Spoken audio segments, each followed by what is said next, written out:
সূর্যপুর আজাদ সংঘের স্থানীয় বাসিন্দাদের উদ্যোগে রক্তদান শিবির। সেই রক্তদান শিবিরে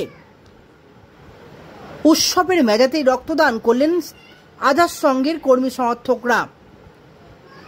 আজ রবিবার সন্ধে 6টা পর্যন্ত এই ক্যাম্প চলবে। ক্যাম্পে প্রায় 150 জন রক্তদাতা তারা রক্তদান করেছেন। সেই নজিরবিহীন রক্তদাতা সূর্যপুর আজাদ সংঘের সম্পাদক হক মোল্লা বলেন, দীর্ঘ 22 বছর ধরে আমরা আজাদ সংঘের উদ্যোগে স্বেচ্ছায় রক্তদান করে আসছি। এবার দানটা ঠিক এমন সময় হয়েছে, ঈদের আগের দিন অনেকে রোজা রাখেন, সেই রোজা ভেঙে করে থ্যালাসেমিয়া রোগীর রক্তদান করা এটা হচ্ছে মহৎ কাজ। এর মতো বড় কাজ আর নেই। তাছাড়া প্রতি বছরের তুলনায় এবছরে মেয়েদের সংখ্যাটা কম থাকলেও সেই চাহিদাটা পূরণ করতে পুরুষরা এগিয়েছে। কি বললেন শুনুন।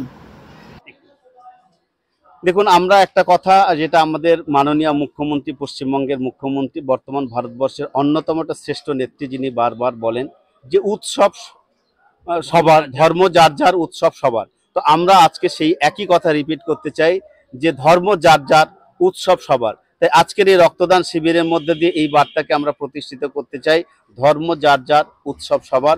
আজকের আমাদের সূর্যপুর আজাদ সংঘের 22তম রক্তদান শিবির থেকে এই বার্তা সকল দেশবাসীকে আমরা দিলাম, এবং সকল দেশবাসী এই উৎসব যাতে সাড়ম্বরে পালন করতে পারে, সম্প্রীতি বজায় রাখতে পারে, ভ্রাতৃত্বপূর্ণ পরিবেশ থাকে, সেটা আমরা আজকের এই আপনাদের মাধ্যমে আমরা এই বার্তা দিতে চাই। ধন্যবাদ।